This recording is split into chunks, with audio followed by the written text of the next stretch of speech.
Chaos to clarity, explaining everything everywhere all at once. We're unpacking the dizzying plot and deep existential themes of a fractured family navigating infinite realities. We're going to trace a linear narrative right through the heart of the story, following one woman's wild journey from a messy, failing laundromat to the absolute edges of the cosmos, all just to save her daughter. Let's get right into it. Our journey today follows a very specific path. We'll start with the mundane multiverse, figure out the crazy rules of burst jumping, look at the creation of the everything bagel, discover the weapon of kindness, and finally, end with choosing this universe. First up, the mundane multiverse. We have to begin with our anchor, the utterly overwhelming and honestly deeply relatable reality of Evelyn Wong. Before any of the crazy sci-fi elements even show up, the story roots us in a very real, very grounded crisis. You know that feeling when everything is going wrong all at once? Well, Evelyn is absolutely drowning in mundane chaos. She's desperately trying to keep her family and her laundromat business afloat, but she's just failing to truly connect with the people she loves. She's staring down this looming IRS audit with an inspector named Deirdre who's breathing down her neck about mixing hobbies with business. Meanwhile, her sweet, kind of naive husband, Waymond, is quietly trying to serve her with divorce papers.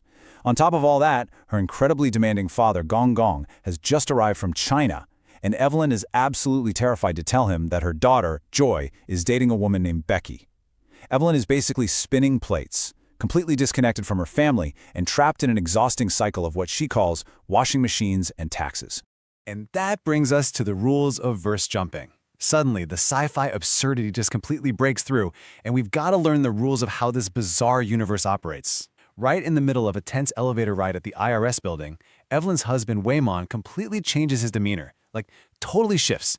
He isn't her Waymond anymore, he's Alpha Waymond, a hardened warrior from another universe. Alpha Waymond arrives to explain the concept of verse jumping. It's a crazy technique developed in his universe, the Alphaverse, that allows a person to temporarily link their consciousness with alternate versions of themselves across the multiverse. By doing this, you can literally borrow the skills, the memories, and even the physical abilities of your alternate selves. He tells Evelyn that her specific universe is just one tiny bubble in this massive cosmic foam, and he desperately needs her help to save all of them. So how do you pull this off? Characters have to follow these exact steps. And honestly, this is where the story just embraces pure chaos. To bridge the gap between universes, you have to perform what's called a trampoline. This is a highly specific, totally statistically improbable action generated by an algorithm. We are talking about bizarre, completely random stuff here, guys, like giving yourself 4 paper cuts between your fingers, eating a tube of chapstick, peeing your pants, or genuinely professing your deep romantic love to your hostile tax auditor, Deirdre. The less sense the action makes, the better it works to launch you into the multiverse. These leaps expose Evelyn to some utterly absurd alternate realities. Through verse jumping, she accesses a timeline where she didn't marry Waymond and actually became a badass kung fu master. She accesses one where she's an opera singer with incredible lung capacity. She even jumps to a bizarre universe where humans somehow evolved to have hot dogs for fingers. Oh, and there's another one where her colleague Chad is a chef controlled by a raccoon hiding under his hat, a universe she hilariously misremembers as Love-a-Tooie. All of this wildly entertaining stuff proves that the smallest, tiniest decisions create wildly divergent lives. And this brilliantly illustrates why this specific Evelyn is the chosen savior. Alpha Gong Gong reveals a pretty painful but weirdly empowering truth. He tells her, "You here are capable of anything because you are incapable of everything." Evelyn is basically living her absolute worst version. She has endless unfulfilled goals and abandoned dreams. But because she failed at everything in this timeline, her alternate selves took those different paths and succeeded at absolutely everything else. Her failures here make her a blank slate, capable of tapping into an infinite well of multiversal talents. Pretty wild, right? Now we hit the everything bagel, because every hero needs a villain. And this brings us to the antagonist's ultimate weapon, which is really the emotional core of our narrative. We learned that the great evil threatening the multiverse is named Jobu Tupaki. But plot twist, Jobu is actually an overloaded, fractured version of Evelyn's daughter, Joy, from the Alphaverse. Her mind was pushed way too far, splintering across every single universe at once. Experiencing absolutely everything, everywhere, all at once, stripped her of her morality and her belief in objective truth. To cope with that overwhelming noise, she created the everything bagel. It's exactly what it sounds like, a literal and metaphorical black hole. Her recipe was literal chaos. She took every conceivable thing, All hopes, dreams, old report cards, Craigslist ads, every breed of dog, sesame seeds, poppy seeds, salt, and put it onto a bagel. Eventually, it just collapsed on itself. But here is the heartbreaking twist.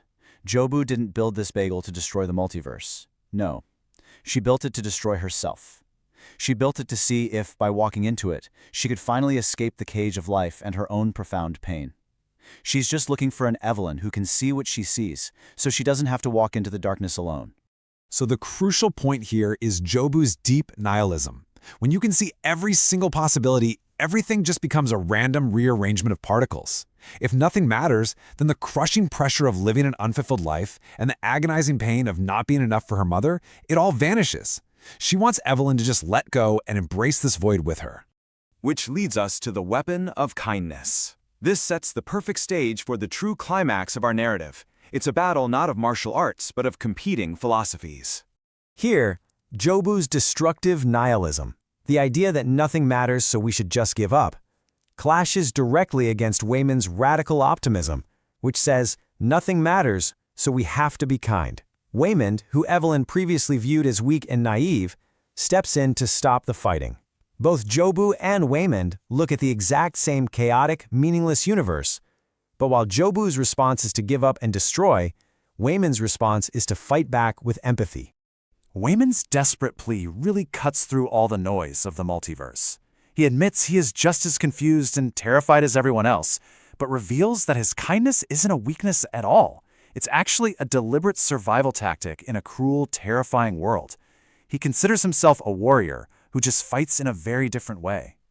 And this philosophy completely triggers Evelyn's ultimate realization. Initially, Evelyn tries to fight Jobu's minions with just brute force. But after hearing Wayman, her entire approach shifts. She internalizes his strategy of radical kindness. Instead of destroying her enemies, she starts using her limitless multiversal awareness to see their pain and fulfill their unachieved desires. For example, she fixes a pinched nerve in Deirdre's neck, turning her from a bitter enemy into an ally. She even helps her coworker Chad rescue his beloved raccoon chef Lavatui. She literally fights with love. And finally, choosing this universe. All of this mind-bending sci-fi brings us right back down to Earth for a deeply emotional resolution. The cosmic battle zeroes back in on just a mother and her daughter, standing in a parking lot. Think about it. Evelyn has seen it all at this point. She has experienced universes where she's incredibly rich, famous, and successful. But she actively rejects the perfection of the infinite multiverse. Instead, she pulls Joy back from the brink of the bagel. She tells Joy that even though they hurt each other, and even though absolutely nothing makes sense, she wants to be right here, in this messy, authentic, tax-burdened reality, with her. She even finally stands up to her traditional father, Gong Gong, and proudly introduces Becky as Joy's girlfriend. Joy pushes back, pointing out that they're just running in circles, and that this world is just a pointless pile of noise. But Evelyn accepts that.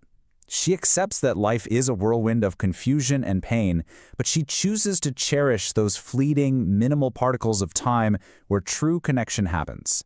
She fully embraces her life, her husband, and her daughter exactly as they are. By understanding her pain, tapping into the absurd, and choosing radical kindness, Evelyn literally saved her universe. It leaves us with a profound question. In our own chaotic world, filled with infinite distractions and stress, how will you choose to apply radical kindness?